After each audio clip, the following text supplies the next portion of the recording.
Bonjour à tous et bienvenue dans un FC Stream Team un petit peu spécial parce qu'aujourd'hui on accueille Richard Orlinski pour parler football et parler de cette Coupe du Monde. Bonjour et merci beaucoup d'être là. Salut, écoute, c'est cool. Comment ça va ?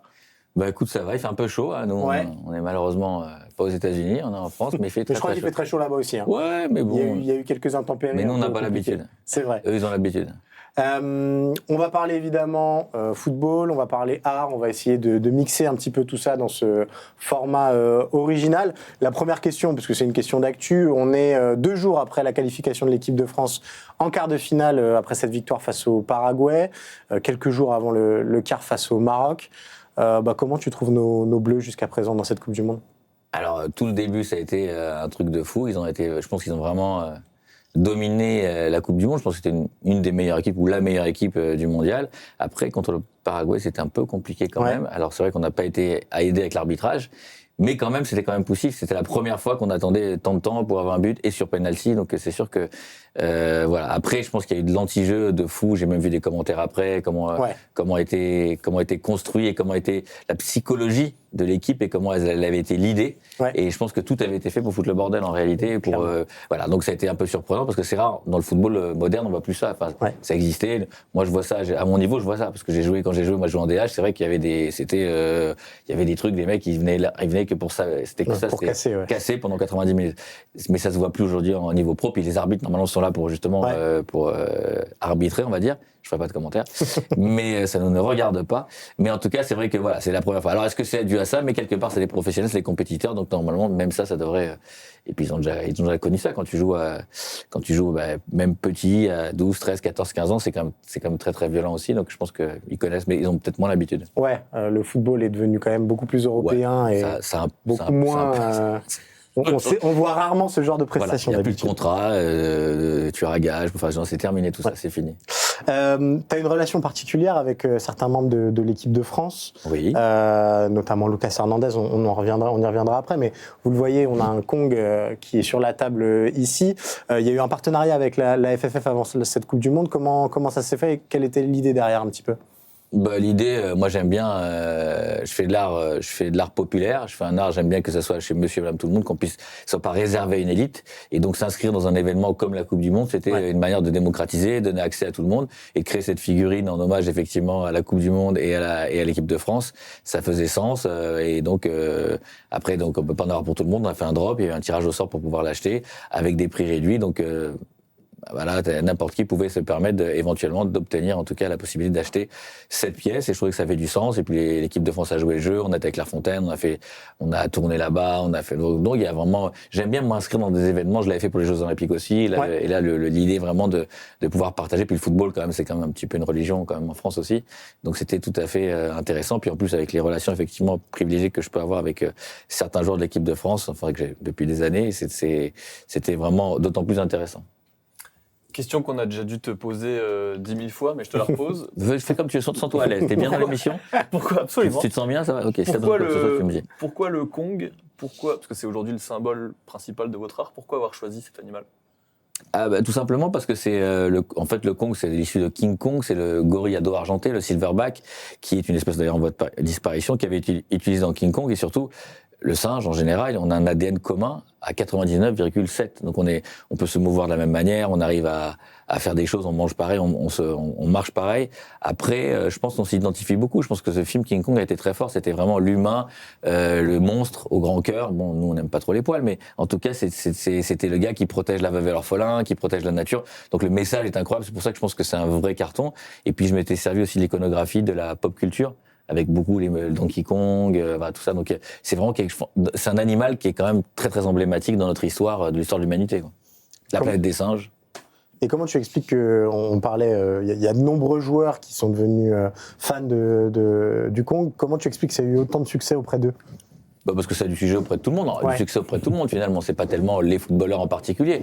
Après, il y a un côté très joyeux, il y a un côté, il il n'y a pas besoin d'avoir fait des études pour comprendre. Il y a une lisibilité, il y a une émotion. Donc c'est vrai que c'est des joueurs, mais du monde entier. Hein. J'ai fait des pièces à l'époque pour plein de gens, pour Ronaldo, pour Varane. Enfin, j'en ai fait beaucoup, même pour des joueurs moins capés, on va dire. Mais c'est vrai qu'il y a une vraie, il y a quelque chose en tout cas de fort. Le symbole est fort. Donc voilà. Et puis si on arrive à en plus lui mettre un sujet pour Lucas, je lui ai mis carrément parce qu'il avait gagné la Coupe du Monde. Je lui ai fait le con qui tient la Coupe du Monde, qui fait plus de 5 mètres de haut. Enfin voilà, il y a quelque chose d'assez fort dans la pièce, mais parce que c'est pas vraiment pour les footballeurs, c'est pour tout le monde en fait.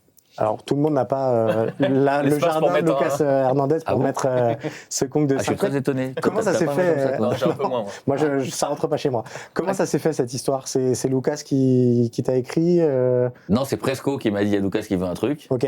Presnel Kipembe. Et du coup, j'ai dit bah ouais, pourquoi pas, parce que j'avais fait des pièces pour pas mal de joueurs français et internationaux. Et j'étais très copain avec Presnel. Je connaissais Lucas, je les connaissais, mais je connaissais surtout plus Théo au début. Et en tout cas dans l'équipe de France, à l'époque Karim, j'ai fait beaucoup de choses avec Karim Benzema. Mais voilà, et puis ça s'est fait. Puis l'idée, lui, il avait deux trucs en tête. C'est la Coupe du Monde. Parce que souvent, les footballeurs m'achètent des pièces, mais toutes faites, qui sont déjà... Voilà. Là, il voulait une création spécialement pour lui. Alors, c'est pas le seul, mais en tout cas, c'est plus rare. Et il voulait 2 trucs vraiment pour lui qui étaient iconiques. C'est quand il a gagné la Coupe du Monde et aussi quand il a gagné la Champions League, qui se met à chaque fois la coupe, tu sais, à l'envers dans la tête. Donc, voilà. Et donc, j'ai fait ces 2 pièces qui sont chez lui, voilà. Et comment ça se passe en termes de réalisation? Combien de temps ça prend? Alors ça, c'est complètement... Parce que finalement, on peut tout te demander. Si on veut un conque de 15 mètres, on peut te le demander. Ouais, enfin si j'ai envie de le faire, si je trouve que... De la taille de l'immeuble d'Eurosport. On peut faire plus grand. Ah ouais. J'ai fait une œuvre qui fait presque 100 mètres de haut. Ah ouais. Donc on est capable de faire des choses. Après, c'est pas en un seul morceau, mais voilà. Mais comment ça se passe? C'est une question. Ça met du temps. C'est des créations spéciales. Donc c'est voilà, selon qu'elles sont la matière aussi, que ce soit en résine, en aluminium. Bon ça c'est des procédés techniques. Et puis combien de personnes tu mets sur le projet aussi? Parce que si tu mets 20 personnes et tu en mets 2, c'est pas pareil. Enfin, c'est pas moi qui le fais tout seul. Si c'était ta question, voilà. Je réponds à ta question. On a parlé de Presco, on a parlé de Lucas, Mbappé aussi, je crois. Il y a une petite anecdote. Il y a eu une bataille Mbappé-Neymar à un moment pour c'était une très drôle d'ailleurs parce que Neymar il a dit je la veux, Mbappé aussi et c'est vrai que l'autre il a pas lâché, il serait monté à 10 millions, il avait décidé qu'il lâcherait pas. Donc c'était drôle, il a gagné, très content d'avoir gagné, donc c'était marrant. Donc ça c'est une œuvre qui est partie beaucoup plus cher que son prix, mais c'était bon, c'était pour une bonne cause parce que c'était pour les écoles bleues, pour la fondation du PSG. Et donc je crois que c'est parti à 600 000 €, un truc dans ce genre-là. Et c'était c'était plutôt cool. Mais il y a toujours les joueurs sont quand même assez généreux, contrairement à d'autres milieux. Le football, c'est des gens qui sont vraiment généreux. Tu vas dans le milieu je fréquente aussi beaucoup le milieu du showbiz, etc. C'est quand même moins généreux. Les footballeurs, ils savent que c'est pour une bonne cause, ils vont donner. Et d'ailleurs, c'est marrant parce que tous ces congues avaient été achetés par Matuidi, Adrien Rabiot. Il y a eu vraiment des joueurs à chaque fois. C'est beaucoup des joueurs qui ont acheté. Et donc Nasser aussi. Donc il y a beaucoup et ça, c'est vrai qu'on peut en tout cas leur rendre ça. C'est vrai qu'il y a une vraie générosité quand ils sont impliqués, des causes pour les enfants, etc. C'est quelque chose qui les touche. Et ils ont de l'argent, c'est sûr, et c'est pas forcément les plus riches aussi qui mettent la main à la poche. Donc c'est il faut le signaler. Et les Français, pour ça, les footballeurs français, c'est vraiment une case à part par rapport aux autres milieux, ils donnent, alors que les autres sont moins généreux, on va dire. Est-ce que tu sais où ça termine? Ils ont tous une armoire à trophées, ça va dans la salle spéciale aux trophées? Ah non, ça serait pas bon. Je serais pas content. Non, ça va pour décorer leur intérieur. Dans le salon, c'est mis en valeur. Non, c'est pas un trophée. C'est une œuvre d'art qu'ils mettent chez eux. Après, j'ai fait des trophées, t'as raison d'en parler, mais c'est pas le sujet. Justement, les trophées, t'en as fait pour la Formule 1, pour le Grand Prix de France? J'ai fait pour le Grand Prix de France, pour tous les Grands Prix de France qui ont eu lieu au Castellet, quand on a eu la chance d'avoir quelques années le Grand Prix de France. Et pareil, comment ça s'est noué? Ça c'est plein de trucs en fait, c'est plein d'énergie, une marque qui te contacte, la région, c'est des relations avec des pilotes. J'avais une relation assez particulière avec la Formule 1. J'avais fait le casque de Lewis Hamilton, Romain Grosjean, etc. Donc c'était un univers que je côtoyais un petit peu. Et du coup après, ça s'est impliqué. Ils s'étaient pris de court. Je crois 1 mois et demi avant le Grand Prix, parce que ça allait tomber dessus, ils n'avaient pas de trophée. Donc j'ai été contacté par 3-4 personnes différentes. D'ailleurs c'est marrant parce que tout le monde ce qui est drôle, c'est que tout le monde revendique c'est moi qui ai demandé à... Et il y en a 4 personnes que je citerai pas, ils sont tous persuadés que c'est grâce à eux. Bon, la vérité on la dira pas, mais en tout cas c'est très très drôle. Et du coup nous l'avantage, on est une petite structure, donc ça veut dire qu'on est capable de réagir très vite. Et donc on a fait ça, et j'avais très très peur parce que la première fois c'est Lewis qui le gagne, et la pièce est quand même très lourde, et c'est une œuvre d'art quoi. J'ai pas fait un trophée, un plastoc que tu mets de côté. Et lui là, tu connais ce qu'il fait, Lewis. Il balance le truc en l'air. Et quand j'ai vu le truc, moi j'étais sur l'estrade comme ça, et le mec il balance le truc comme ça. J'ai dit mon Dieu, si ça se casse devant, je sais pas combien de millions de téléspectateurs, j'ai dit waouh. Et donc j'étais vraiment comme ça, voilà. Mais bon. Tu l'as rencontré derrière, tu lui as expliqué un peu la démarche derrière le Alors trophée. Lewis, c'est très très drôle parce que Lewis, au début, il y avait, je crois, c'était, je sais plus, Verstappen, enfin je sais plus, il y avait 3 autres coureurs qui étaient comme des fous qui m'ont demandé la signature. Et lui, bon, il a un peu dénigré le truc.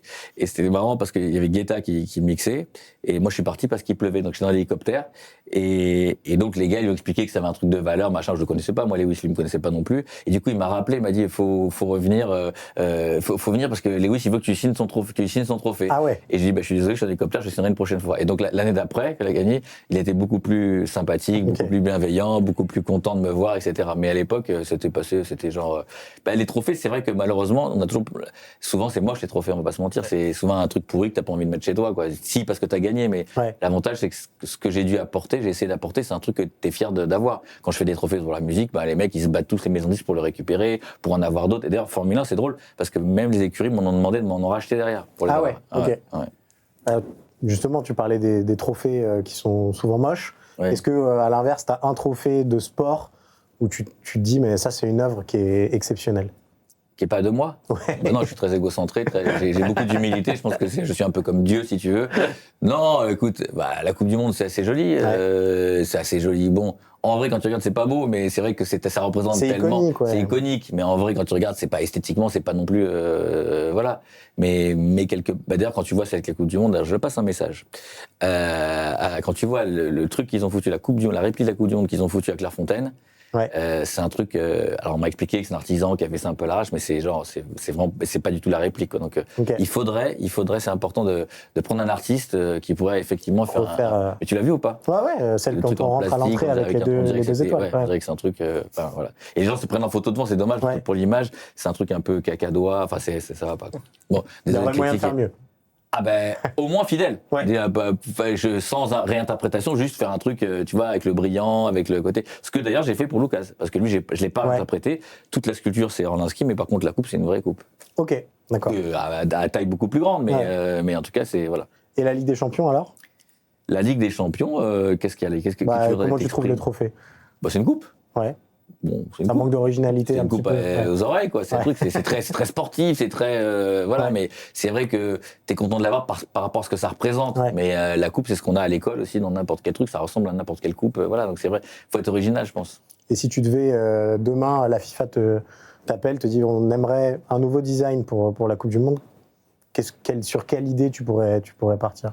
Donc les mecs ils bossent 6 mois pour faire un truc et le mec il va en 10 secondes. Alors attends, écoute, j'étais venu avec tiens la voilà, elle est partie. Je la sors là. J'en ai aucune espèce d'idée. L'idée c'est d'incarner quelque chose puisque c'est le Champions League, donc c'est l'Europe, donc c'est peut-être quelque chose qui a trait à l'Europe. Faut trouver ce qui est bien, c'est pas d'avoir d'ego et de trouver des messages pour que tu mélanges ton style avec le style. C'est pas j'ai envie de faire un truc. Il faut vraiment que ça fasse sens. Je vais faire un hôtel, je vais designer un hôtel à Zanzibar. Tu vois, je me suis inspiré des guerriers Maasai. On va faire des choses un petit peu qui sont dans l'ADN du. On n'est pas là à dire oui c'est comme ça sur l'inscrit. Il faut je pense s'inspirer du décor. C'est un mariage, une collaboration. Il faut que donc tout le monde s'y retrouve. Question un peu philosophique. Je suis nul, j'étais très bon en philo, j'ai eu 7 pour le bac philo. Et l'une des grandes questions dans le foot en ce moment, c'est de dire que le foot est devenu très standardisé, qu'il y a moins d'esthétique, il y a moins de place à l'artiste. Quelle est ta vision là-dessus? Est-ce que toi aussi tu partages cet avis-là? Non, parce que là, non. Là, le football, d'abord, c'est un art pour moi. Et on dit qu'est-ce que c'est l'art? L'art, c'est la musique. Mais le football, c'est là. Quand tu vois certains footballeurs, en tout cas, tu peux leur mettre une cagoule, tu sais qui c'est. Ça. Tu penses à des mecs comme Diego Maradona ou comme même à l'ancienne, des Safet. Tu dis que tu voyais, ils ont des trucs, ils sont reconnaissables. Même tu leur mets une cagoule, et tu sais qu'il y a un gestuel, ou même Ronaldo, ou même Ronaldinho. Enfin, c'est des gens qui avaient quand même des trucs très très. Alors pas tous, mais en tout cas, donc je pense qu'il y a une forme d'art. C'est comme de la danse, quoi. Il y a un côté très voilà. Après, c'est standardisé. Après, c'est vrai que ce sont des athlètes qui sont poussés, évidemment. Quand tu vois le football, il y a effectivement 20-30 ans et maintenant, c'est différent parce qu'il n'y a plus de place au hasard. C'est quelque chose qui est, d'ailleurs, débat sportivement, au niveau des régimes, au niveau de l'entraînement, c'est quand même, aujourd'hui, comme on pousse les machines humaines tellement loin que oui, mais ça reste quand même artistique. C'est un sport que, quand tu vois les mecs qui sont capables de faire, c'est hallucinant. Je reparle de Lucas, je joue au paddle avec Lucas par exemple, quand tu vois quand tu le touches, comment il est son truc, le muscle, il n'y a pas un truc, c'est impressionnant. Quand tu fais une chiquita, bon, pour ceux qui connaissent pas, c'est quand tu mets une petite balle derrière et tout, que le mec il fait 2 pas, il est déjà au filet, parce qu'il y a même, moi je joue avec des top 50, 10, France, monde, etc. Mais même, il a toutes les balles, il les a. C'est impressionnant, c'est des machines de guerre, quoi. C'est vraiment et là tu vois la différence, tu dis, ah ouais, quand même, quoi. C'est vraiment des machines. Donc quand même, non, c'est un art, forcément, pardon. Tu confirmes que dans les sports de raquettes, les anciens footballeurs ou les footballeurs, c'est un enfer, parce qu'ils courent partout, ils ramènent tout, c'est infernal. C'est infernal. Moi, je joue avec Pires, Après, bon, il y en a qui sont un peu fatigués, mais on veut des noms, on veut des noms. Non, je donne pas de noms, mais non, ils sont fatigués au foot. Tu veux que je dise en vérité, c'est au foot qu'ils sont fatigués, parce que moi, je joue avec des anciens pros, et là, on fait un match, d'ailleurs, à la rentrée avec Nico Capone, où on fait à chaque fois pour des charités, et il y a des anciens footeux qui jouent. Mais c'est vrai que quand tu vois la vitesse, quand tu vois le football comment ça joue, et la vitesse où ils avancent et tout, tu dis, waouh, ça rame, quoi. Ouais. Et c'est moins intéressant, d'ailleurs. T'as eu un joueur, toi, préféré, une idole dans le foot, passé ou présent? Si, moi j'étais très fan de Diego Maradona, et j'ai eu la chance de jouer contre lui à Bâle, il y a quelques années, et de dribbler Maradona, c'était quand même lunaire. Alors c'était sur un petit terrain, mais c'était quand même très drôle. J'ai joué avec Pelé aussi. J'ai eu de la chance d'être ambassadeur quand je designais les montres pour Hublot, et ils avaient pris tous ces friends and family, et d'ailleurs j'ai joué avec Carambeu, avec De Sailly, etc. D'ailleurs ils se foutaient tous de ma gueule parce que c'était très drôle, parce que quand t'arrivais sur le terrain, ils annonçaient tous, hey, vainqueur de Coupe du Monde, et moi, il y avait rien du tout. Le palmarès, c'est vierge. Ouais, les joueurs de DH et tout. Et quand j'arrivais dans le vestiaire, c'est De Sailly qui était très charieur, qui disait, ah putain, là, ce qui manquait plus que toi pour qu'on gagne. Donc, mais il y a une vraie, il y a eu Mourinho, enfin, il y avait vraiment une vraie ambiance. Et oui, si, des mecs, après, quand j'étais plus jeune, j'étais très fan de Johan Cruyff. Mais c'est de beaux joueurs, c'est de belles références. Ouais, c'est des beaux joueurs. Cruyff, Maradona, je trouve que c'était quelque chose c'était tellement impressionnant. Le footballeur, en tout cas, après, on peut critiquer sa vie, mais le footballeur, pour moi, c'est dur de faire mieux, quoi. C'était le plus beau que tu aies vu jouer? Parce que la beauté, elle est un Zidane. Ouais, voilà, exactement. Un Zidane, et c'est aussi très beau, mais avait parfois un peu. Mais c'est pas Maradona. Ouais, Franchement, pour moi, Diego, c'est quand même assez barre. Je sais pas ce que tout le monde en pense, mais et d'ailleurs, c'est souvent le cas. Hein, c'est des trucs, c'est de la magie, quoi. C'est des trucs et tout. Et puis c'est son caractère qui fait ça aussi. Oui. C'est l'exubérance. C'est des choses que tu peux pas parce qu'il y a du spectacle. Et nous, on aime, quand on est spectateur, on aime le spectacle. On a eu des gens qui essayaient de faire des spectacles à Saint-Étienne à l'époque, qui essayaient de faire des roulettes, il y avait des choses, etc. Mais c'était quand même, je pense que Maradona, il y en a peut-être d'autres, hein, mais en tout cas, il y a eu Zico aussi qui était, dans les anciens temps, voilà. Mais c'est l'élégance incarnée aussi. Zico, oui, voilà. Il y a eu vraiment des joueurs. Aujourd'hui, on a des joueurs, mais c'est peut-être moins impressionnant, je trouve. C'est peut-être moins. Un Olysée aujourd'hui, ça te fait moins. Si, Olysée, il fait des trucs. C'est vrai qu'il y a des passes. Trucs un peu fous. Il fait, en tout cas, il fait des passes D qui sont pas mal. Tu nous as parlé de ta carrière en DH, c'était quoi ton poste à l'époque? Alors écoute, moi j'ai commencé ailier droit, puis j'ai fini arrière. Ah ouais, ça se reconnaît. C'est jamais une bonne nouvelle. Oui, mais j'ai commencé à l'attaque, etc. Puis après le foot, et justement, pour avoir joué, j'ai joué toute ma vie au football. C'est un sport qui est très dur, être sélectionné, pas être sélectionné, être sur le banc. Et j'ai connu ça avec mes potes footballeurs, comme Presco, c'était compliqué, une blessure, tu reviens pas, t'es quand même un mec incontournable, équipe de France, PSG, etc. Et qui après tu reviens pas, c'est compliqué. J'en ai connu beaucoup d'autres. Et moi, à mon petit niveau, c'était la frustration, tu sais. Moi, même à la fin, je te dis franchement, je prenais des trucs pour dormir parce que je savais pas si j'allais à la convocation, pas la convocation. Et pourtant, on n'était pas en pro. Mais il y a une telle pression. Et quand tu vois où ils arrivent, tu te dis putain, c'est quand même. Et les gens ils disent ils sont payés pour courir après un ballon.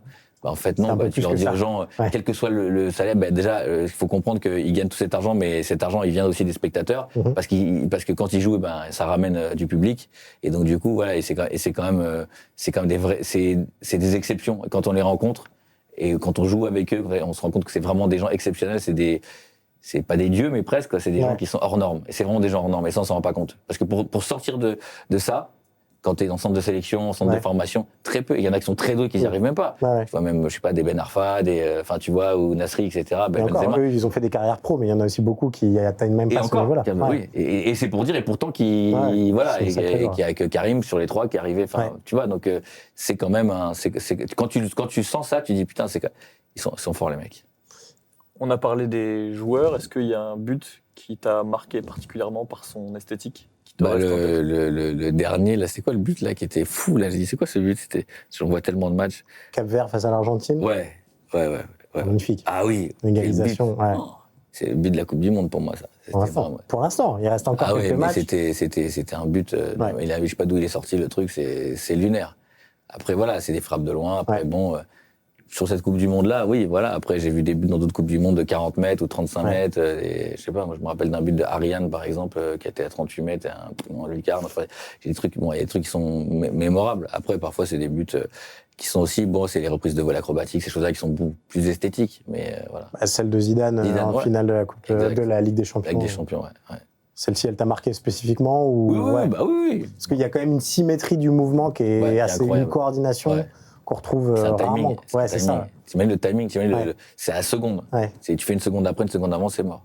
Donc, puis après, il y a des buts emblématiques, comme, je sais pas, le but de Basile, par exemple, quand il marque ça. Puis l'histoire, tu la connais, l'histoire de comment il devait sortir, tu comprends cette histoire? Peut-être, je sais plus. C'est Tati qui me l'a raconté, c'est que Bali, il veut sortir, il en peut plus, il veut sortir. Okay. Et l'autre, il se prend le micro, il s'énerve et il dit, tu sors pas, tu rentres encore. Il y avait un corner, je sais pas quoi, il voulait sortir. Et il sort et il rentre et c'est là qu'il marque. C'est Tapi qui a insisté, qui a dit qu'il est interdit de sortir, qu'il est sorti, c'est comme ça qu'il a marqué le but. Excellent. Bon, c'est ce que m'a raconté Bernard à l'époque, voilà. Mais c'est vrai que c'est fou, mais souvent c'est ça, de toute façon, c'est une anecdote. Il n'aurait pas fait ça, il serait pas rentré, nanana. What if, c'est le fameux. Exactement. What if, exactement. On a parlé des trophées. Est-ce qu'il y a un accessoire de foot il y a quand même tout un écosystème autour des maillots. Je sais que tu as travaillé un moment sur des paires de crampons aussi. Est-ce que j'ai fait la paire de Neymar d'ailleurs. Comment ça s'est fait cette histoire? C'est pareil, c'est Neymar? Ah non, c'est par Puma, parce que c'est bon, voilà. Mais, et du coup, Neymar, il a aimé le crampon, donc il était ambassadeur, il a joué, mais il y a eu beaucoup d'autres joueurs qui... Mais donc c'était des crampons fonctionnels, qu'il a utilisé? Ah oui, il joue, bien sûr. D'accord. Et quand nous, on les a vendus, et après, c'était sold out ils sont vraiment esthétiques, quoi. Ah oui, ils ont joué. Il y a, je sais plus qui de Lyon qui a joué, c'est Payet? Non, pas Payet, c'est, comment il s'appelle? J'ai oublié, Lacazette qui a joué avec. Il y avait pas mal de joueurs qui ont joué avec. Quoi. Et petite fierté quand même de voir son objet. Après, les crampons, je vois pas beaucoup. Ça dépend. J'aurais préféré avoir, je sais pas, un maillot, un kimono, j'en sais rien, mais un truc qui se voit plus. Quoi. Mais oui. Mais, voilà. Et le maillot le plus mythique ou le plus beau selon tes critères? Waouh. C'est dur. C'est dur, ça, de choisir un maillot. Après, les maillots, c'est pareil, c'est pas très beau, les maillots, on va pas se mentir. Souvent, c'est des trucs avec des marques. C'est rare d'avoir des beaux maillots, quoi. Et en tout cas, dans les équipes européennes, c'était rare d'avoir vraiment des beaux maillots. Même les maillots de PSG, c'est pas beau. Bon, après, là, je pourrais pas te dire, mais c'est vrai que je trouve que souvent, les maillots sont pas beaux. Ils devraient me faire appel à moi pour les designer. Et là, ils auraient des maillots quand même beaucoup plus jolis. J'appelle, donc je fais un message spécialement pour les équipementiers. Mais non, c'est vrai que, voilà, je trouve que les maillots de foot sont pas non plus super beaux, voilà. Est-ce que tu es en contact avec certains joueurs de l'équipe de France là pendant cette Coupe du Monde ou si. Et bon, tout va bien. Ouais, il est content. Les infos sont bonnes. On va aller au bout. Ouais, on va gagner. C'est obligé. Déjà, on a eu l'érosion là des coups là qu'ils ont pris, etc. Donc ça, ils sont rodés. Maintenant, ils sont prêts. Ils ont passé une première bataille. C'est une bonne formation pour la suite. C'est clair. Bon, ça va être chaud. Le Maroc, ça va être chaud, parce qu'ils en veulent. T'as vu ce qu'il a dit à Achraf? Il a dit qu'il n'y a pas de cadeau avec Kiki. Donc bon, écoute, ça, on verra. Mais je pense qu'on est de toute façon, on est au-dessus au niveau, ça c'est certain. Après, bon, un match de foot, c'est 90 minutes, quoi. Donc on ne sait pas ce qui peut se passer.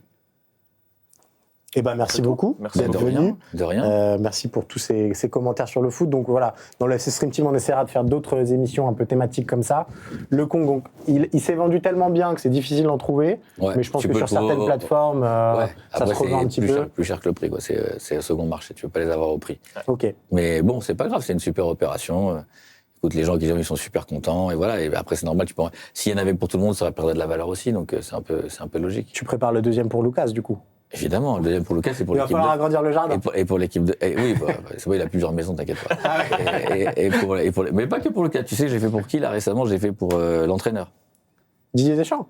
Non, l'entraîneur du PSG. Ah, Luis Enrique. Ouais. Ok. Ouais. Ok. Voilà, j'en ai fait pour toutes ces maisons. Ok. Voilà. Bah dis donc. Voilà, tu vois. Bah, Cyril en voulait une. Hein, pour... Ouais, mais je suis en appartement, donc ça risque d'être compliqué à faire. Non, on peut te faire à cette taille-là si Oui, tu veux. c'est vrai. Sur la cheminée, Tu ça vois, pourrait bien aller. on peut te le faire. Et donc les prochaines émissions, je serai là parce que maintenant je suis devenu récurrent Spécialiste. et consultant et spécialiste. Donc merci de me retrouver très prochainement sur YouTube dans votre chaîne. Exactement. Je sais pas si tu pourras rester par contre. Je suis désolé. Ouais, je vais devoir laisser le truc de reste. C'est normal, tu vois. Ouais. Mais je pourrais t'inviter de temps en temps. C'est sympa, c'est T'inquiète sympa. pas. Tu m'as l'air sympathique et t'as l'air d'être bien formé à tout ce qui est sport et tout, donc ça devrait le faire. Merci beaucoup pour l'entretien de recrutement. Évidemment, abonnez-vous à notre chaîne YouTube pour retrouver le FC Street Team tous les jours pendant cette Coupe du Monde, 20h, 23h en fonction des horaires. Si vous vous abonnez, vous aurez tous les horaires. Merci beaucoup Richard, merci beaucoup Julien. Merci Julien. Et à très bientôt. Salut. Salut.